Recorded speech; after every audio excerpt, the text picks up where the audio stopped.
All right, joining us from Port Harcourt is a security expert, Rtd Col Chinedu Owhonda. As the show progresses, we will also have Dr. Austin Tam George, who is the Commissioner of Information and Communications, Rivers State. Okay. All right, so while the commissioner is there, and we should really be starting with you, and because you would be in the best position to tell us exactly what is going on with Rivers, state that has all of a sudden, or should I even say all of a sudden, it's become a killing field. That's how people have described it. How much of this really is politically motivated, and how much of it is as a result of activities of cultists that we have been hearing from your principal, that is really the reason for this killings going on there? First of all, good morning to you and to your listeners. I want to correct quickly the impression that Rivers State is a killing field.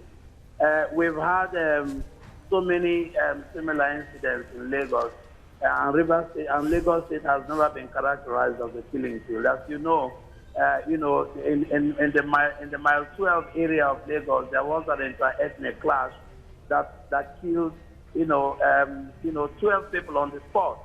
And nobody characterized Lagos as a killing field.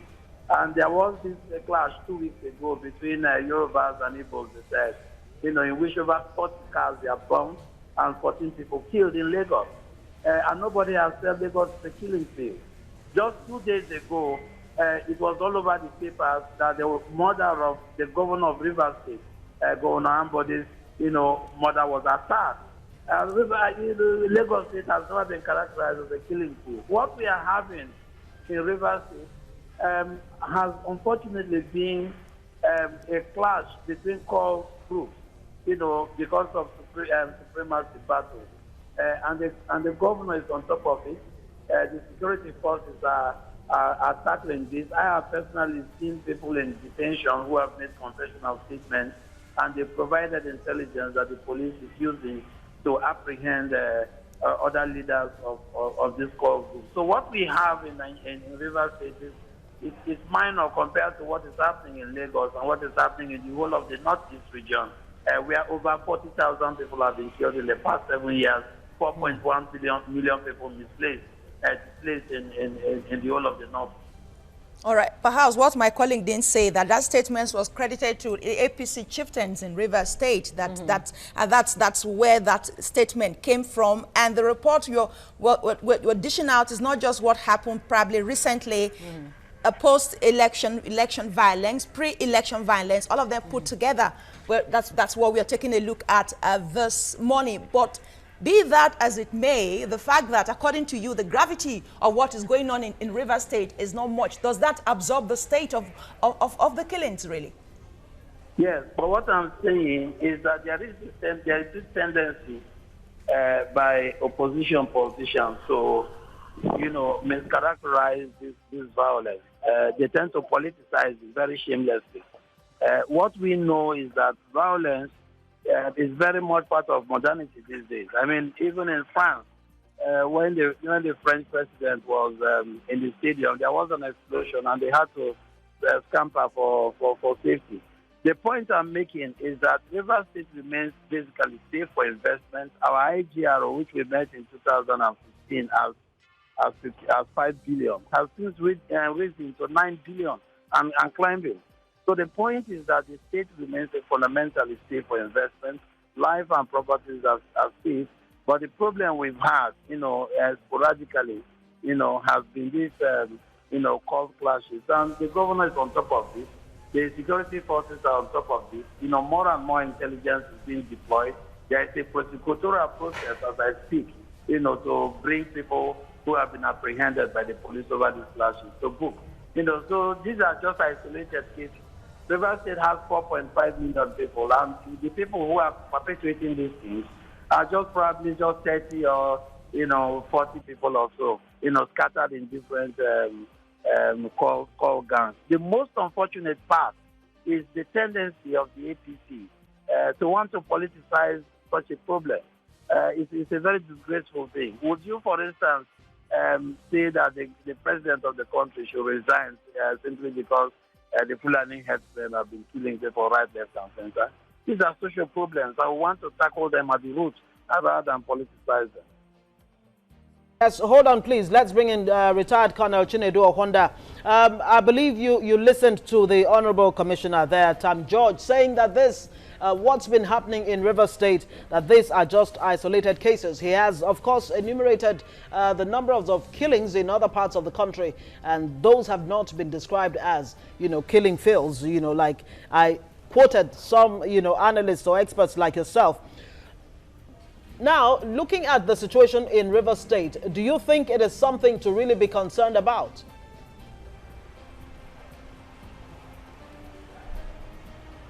Come again? I didn't get you. Okay, let me try as briefly as I can to put this question to you. The Information Commissioner has said that the killings in River State are only isolated. It's nothing different from what's happened in some other parts of the country, including, in his own words, Lagos State. Do you think what is happening in River State is anything that we should worry about, whether it's the people in Rivers or anywhere else in the country? River State case is quite peculiar. Peculiar in the sense that it's politically motivated. When you talk of killings in Lagos, I stay more in Lagos also, and I stay in River State. The Lagos issue, how many times do you hear people being killed? On political grounds, or on economic grounds, or social grounds? The River State issue is very, very worrisome, and it's embarrassing, because it's as if we are living in a banana republic, where there is no law and order. And that thing must stop, because whether you like it or not, River State is the hub now of the oil-producing states. Port Harcourt is the capital of oil-producing states. And the information we are passing to the whole world is that there is no law and order in River State. And what I'm saying is that the killing here is politically motivated. It's done by some elements that think they are above the law. And we should stop that. And the political agents, the security agents know these people. So, and they should go and arrest them. It's not a question of this, we all know them. Okay. So whether you're talking, you don't have to compare River State killing with that of Lagos or Boko Haram or whatever in any part of this. On daily basis, crimes are being committed here, unabated. And people should stop them, we should put a stop to it. It's not that the security agencies are not proactive. That's what I'm saying. And we should put a stop to it. The government has done virtually everything humanly possible, logistic provision and everything, to make sure that the security agencies, but they are not being proactive. I was in the army, I know what it takes to be security conscious. But these things are not happening here. What is happening is a situation where people are aiding and abetting. And I've called for total posting of some of the security agencies here, because they are not doing their job. You see the police, they are busy only guiding VVIPs and VIPs. They are not, you don't have police on the streets. Everybody go to the airport, you have over 500 policemen on hillocks, but is waiting for their guards from Abuja or from Lagos. So we should call a spade, and we should stop playing politics with human lives. That's what we are saying. Okay, let's bring back the commissioner here. The president, President Buhari, says, based on the various reports on the killings in River, he says it is primitive, barbaric, and unacceptable, and I will deal decisively with all sponsors of violence. I have given the security services clear directives on this regard. And after such statement was made, there was a meeting between the president and the River State governor. My question back to you, really, you don't think this is a serious matter going on in your state? Death of any person, any single individual as a result of criminality is a regrettable thing, and it's something that we should always condemn. But what we deplore is this tendency, this still a tendency, in fact, to always characterize sporadic or occasional violence in River State out of proportion.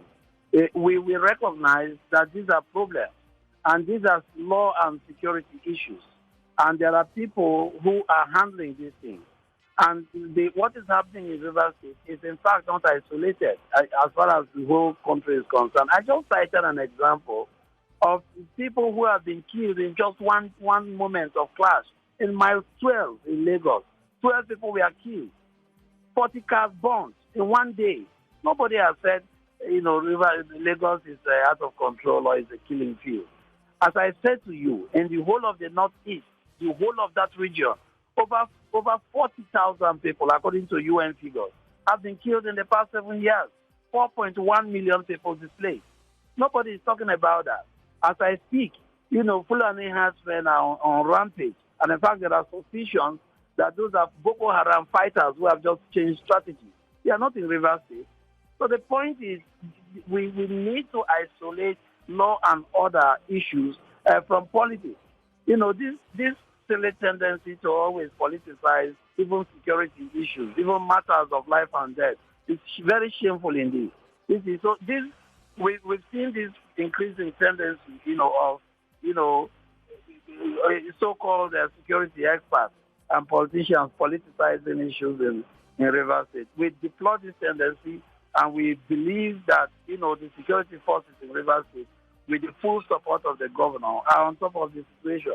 I have, as I said in my intro, I have myself seen people who were apprehended by the police. I've seen them in detention cells make confessional statements that they were cult members.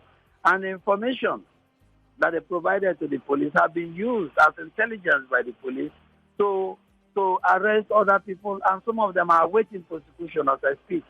So these are criminal activities, which we found everywhere. We've seen open, broad daylight robberies, by audacious criminals in Oyo State, in Ogun State.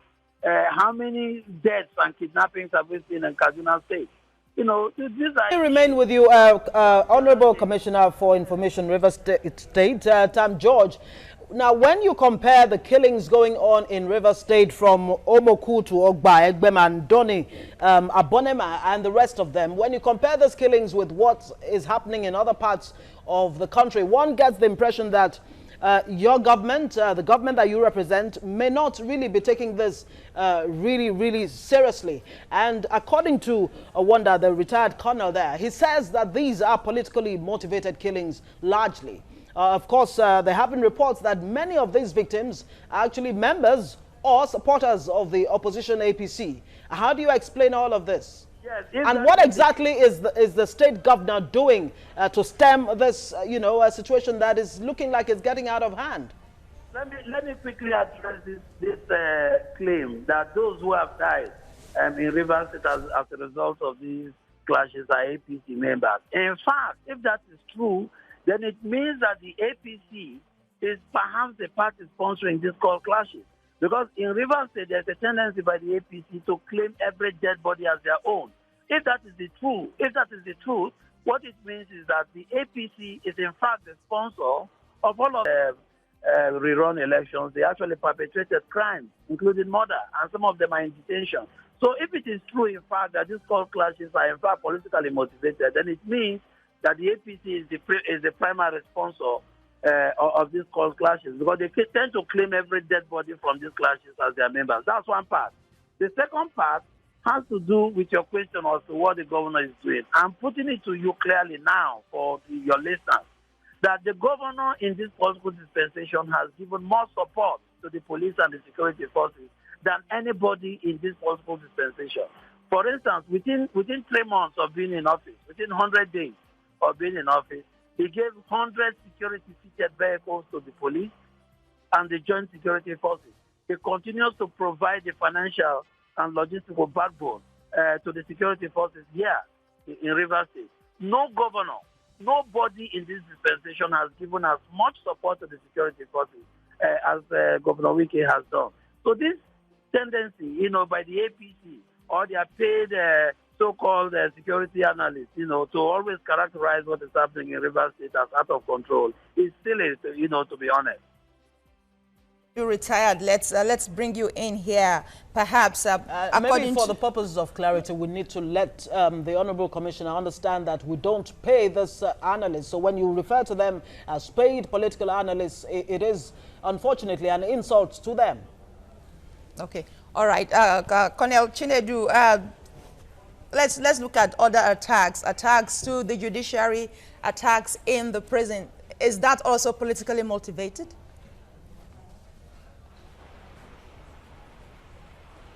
Well, the judiciary code is not politically motivated. The governor has done everything to sanitize the rot that was led to the judiciary, the last government. If you can agree with me that the judiciary is moving forward, there has been 2 judges. One has retired, the one that took over, Davies, has retired, and the new person is on board, and that one is about retiring also. So they have sanitized out of the judiciary and so on. But what we are saying is the rot in the communities. Most of these things go unabated with the bigwigs being in charge, doing what they like, because they feel they are above the government. And that's what we are saying, that nobody is above the law. Nobody is above the law. In a situation where you think that you can do and undo, and nothing happens, then we are saying that we are in a state of anarchy. And when we are in a state of anarchy, nothing moves on. The political decision, economic, social decision will be down. And that's what we are saying. The government of the day is trying her best. But you should also know that the man is not in charge of the security agencies.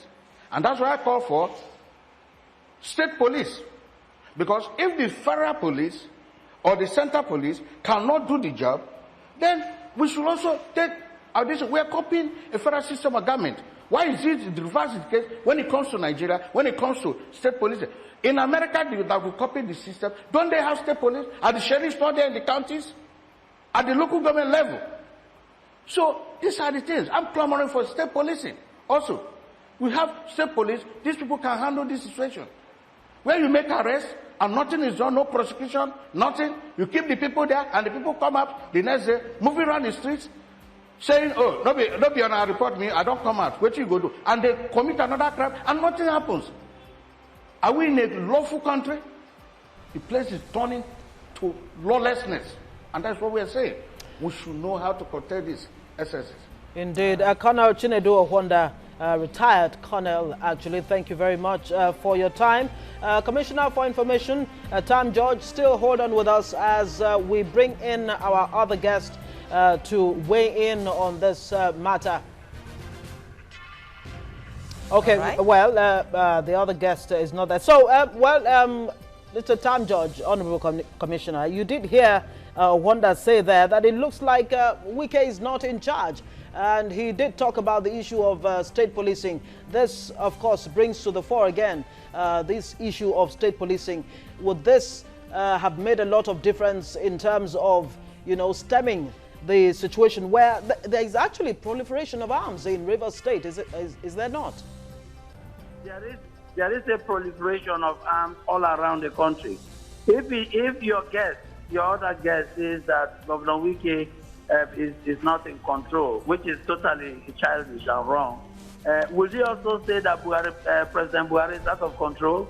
We have had a very unique case of herdsmen murdering as many as 500 people in Benue State in just one attack. Is Buhari out of control of the country? Is that his insinuation? We have seen Boko Haram more ferocious than ever before. Is President Buhari out of control? We've seen all kinds of things happen in this particular dispensation over the past 1 year.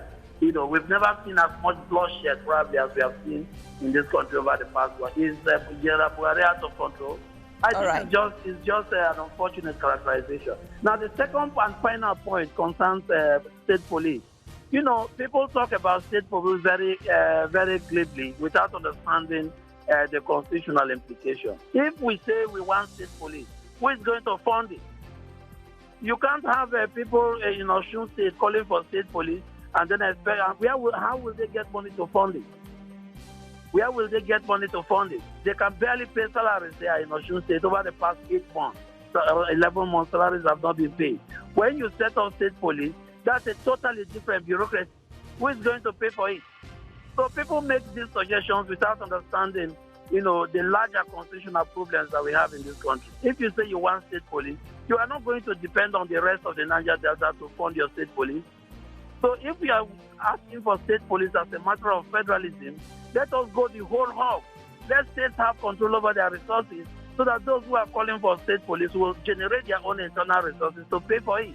You can't be asking for more bureaucracy and depending on other parts of the country to fund your bureaucracy for you. So if you want state police, that's fine. But tell us how you intend to fund it. You can't possibly be dependent parasitically on other parts of the country to fund your fanciful, ideas of a new state police. Kennedy Davies, another security expert, is joining us now from Port Harcourt. Let's just toe the line of the argument here on the issue of state police. Perhaps an indictment was laid on the Nigerian police by our other guest, and he says the way out is state policing. It does work in other parts of the world. Why don't you think it won't work in Nigeria, or do you think it will work in Nigeria?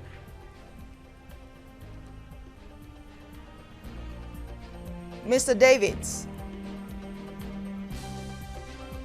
Okay, all right. So we still have the commissioner here. Perhaps are these cases of maybe bad eggs among the police in Rivers State, has it been reported to the headquarters? If there are any cases like that? We have confidence in the police here in Rivers State. They obviously have their own challenges, one of which is a shortage of manpower. You can't put police at the door of every family in Rivers State or anywhere in the country. That's practically impossible. It is no secret that the police force in Nigeria is grossly underfunded. It is no secret that the police force in Nigeria has gross manpower issues.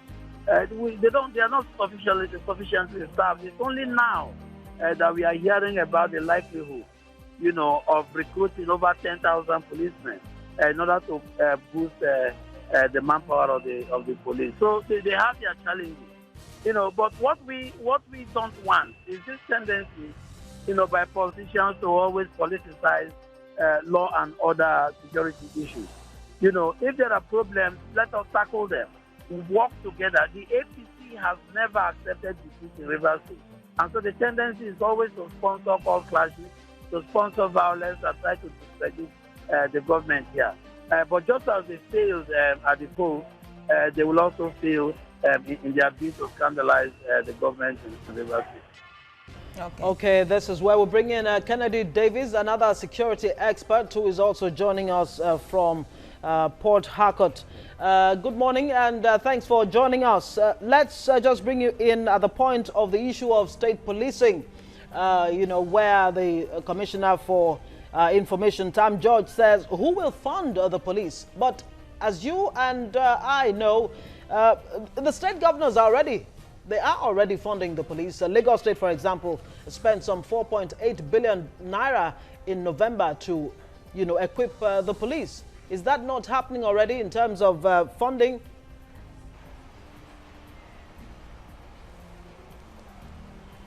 Meanwhile, good morning, first and foremost. Good morning. Police funding is a situation that people need to really understand. When people talk of police funding, they look at it from the perspective of provision of vehicles. They look at it from the provision of probably body gears and what have you. But police funding in this respect is not actually what I think will be the crux of the matter in solving these heinous crimes perpetrated in Rivers State. Now, you can provide vehicles for police, yes. You can provide them with armored vehicles and body gears, yes. You can even provide them with ammunition and stuff. I also know here in Rivers State that the government has gone far in increasing and making sure that they receive their salaries and as when due. But that is not just the case. You see, when a man funds an organization that is not in 100% control of, he may not know how far those fundings has been put to use. Now, the situation in Rivers State is one that is very worrisome. It worries me as a person, not just because I live in Rivers State. It worries me as a person because the economy of this state that affects the economy of the nation is being gradually grounded.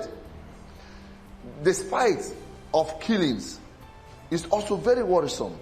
Now, the pattern of killing is something that one can actually make a graph of. Okay, so if you fund the police without having a grip of the security network of the state, you will still not achieve the desired result.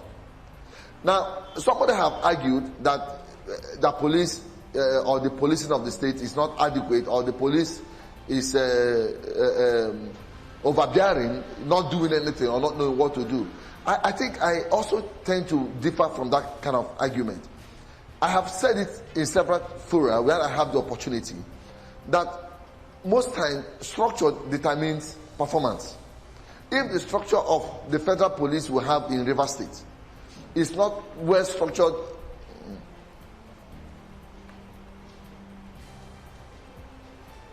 Go on. Okay. I didn't get you, did you? No, we didn't ask you. And just go on with your explanation. Okay, there are a lot of okay, there are a lot of noise on the background. Now, so to what I was saying, or to what I'm about saying is, if we can have what I have styled before, community policing, and if the state government can actually want to do this community policing, it will go a long way to assist the federal police, which we already have now. Come to think of it, the background of all this policing we are talking about has to do with intelligence gathering. And intelligence gathering has to be an information that has to come from the bottom to the top. Now, if informations are harnessed from the bottom, processed in the middle, I can assure you that those who will make policies or that give directive from the top will know actually what they are doing and how far their policies are being followed. Okay, all right, Kennedy. But here we have a process where the policemen roam about the street in the name of patrolling, not even knowing the boys that they are looking out for. Okay. The boys will sight them first on uniform and on vehicles, take a vantage point to either defend themselves or even shoot at the police, and the police will stroll into them in the name of patrol, not knowing these boys. Now, you will agree with me that if we do what we call community policing in its sense, these boys live in these communities, and there is no way they will not be fished out before they commit their crimes. That is the point I'm trying to make here. Okay, a good point. We're staying with that same point on the issue of community policing. Beyond the police knowing those hoodlums or those who perpetrate the evils, do you think they have the willpower and the know-how and the manpower as it is to effect this change you were talking about? Because it's a different matter to know who to report to, to know who the perpetrators of this evil are, but do you have the willpower to report them? Because at times, I think, some of these police might just be afraid for their lives, as you know that most of them are being killed in the line of duty.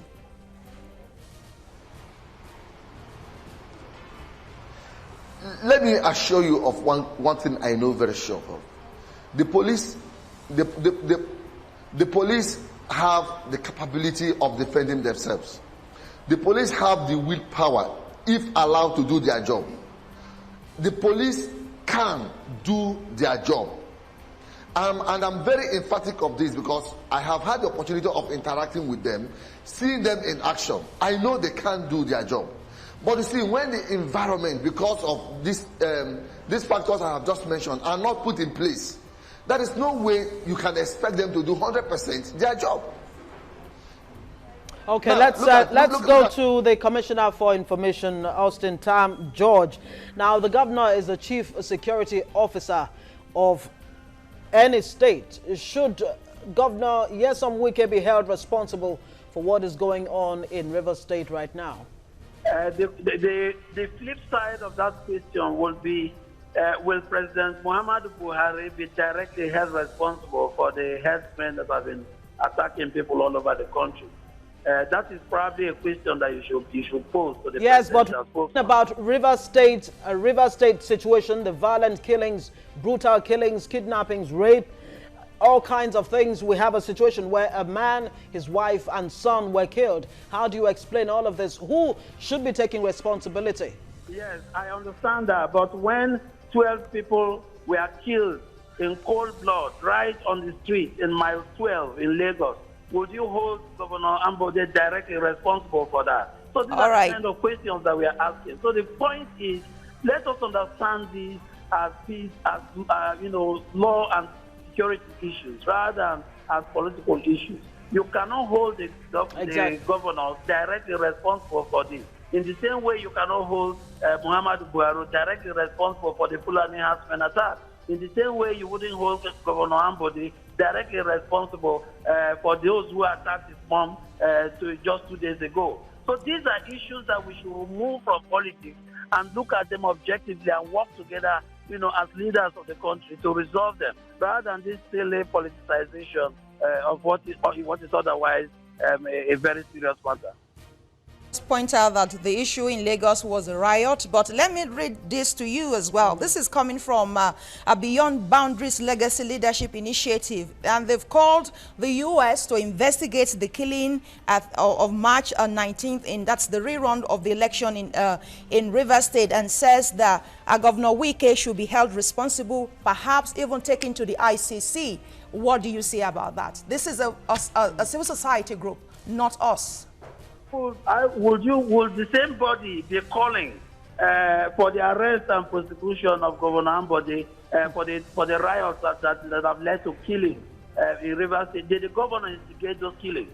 Maybe the ICC should investigate that as well. So you see, this tendency to always, over-dramatize, over-sensationalize criminality in Rivers State is very stupid, to say the least. There is crime, and we are dealing with this crime. I just told you earlier in this interview that the governor has given full financial and logistical support, unprecedented in the history of the state.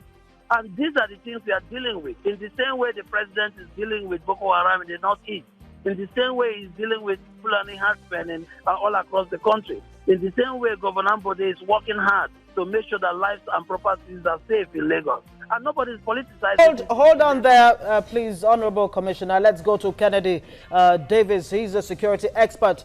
Now, yes, the Commissioner has compared what's going on in Rivers State with other parts of the country. Should a state of emergency be declared in Rivers State? Is it that bad? Is it that serious in your thinking?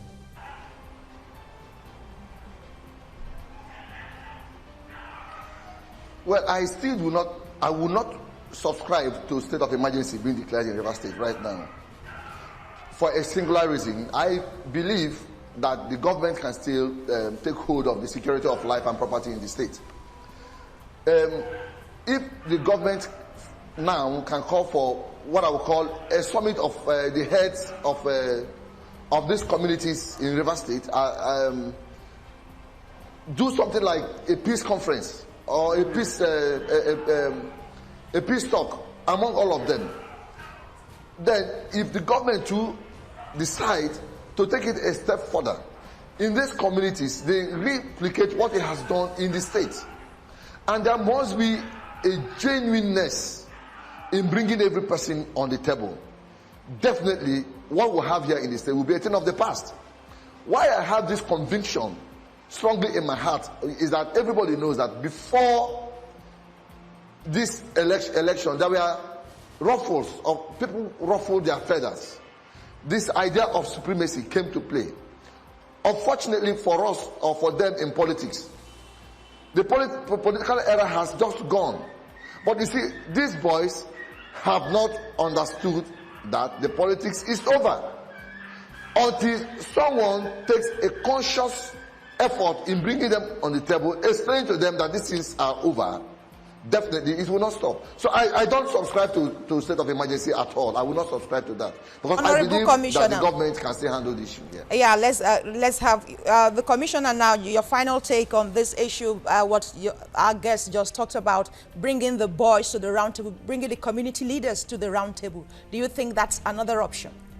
Governor Wike has already done that, and he continues to do that. In the Orashi region that you mentioned earlier, You know, he already had, you know, a town hall meeting, a security summit, and there are more that are planned across the state. He continues, you know, both openly and privately to consult with all stakeholders, the business community, the police, the law and order community, the traditional rulers. In fact, Rivers State is the only state where the governor has given incentives to community heads, you know, who have managed to work cooperatively, you know, with security forces and maintain peace. There is a extensive financial reward, you know, for such community leaders that have done that. Nowhere else in this country do you have that kind of commitment and support, you know, for peace, using traditional structures of authority. You know, so we are working night and day to make sure, you know, that we run the state and our lives and properties are safe. We know, for instance, that law and order has, for all practical purposes, broken down for 7 years in the whole of the Northeast. Nobody is talking about that. We know for sure that you're more likely to be robbed in Lagos than to be robbed in Port Harcourt. But nobody is talking about that. We see an orchestrated campaign by the media, you know, to calumnize and to castigate the administration here in Rivers State. But just as we have always triumphed over them during the in every ballot, we will triumph over them even in all of these debates. You mentioned state police, and I want to quickly close with that. Let me tell you, if you check the figures coming from the Federal Bureau of Statistics, 74% of the money that makes up the Federation account comes from the Niger Delta region. 20% comes from the Southwest. Out of that 20%, 18% of the money comes from Lagos alone. The rest of the country contributes literally nothing to the Federation Reason why account. people expect some of this money to be voted for security. Commissioner for Information, Rivers State, Austin Tam George, Retired Col Chinedu Owhonda, and of course Kennedy Davies, security experts, both of them. We want to say thank you very much for your time on TVC Breakfast this Monday morning. Thank you very much, gentlemen.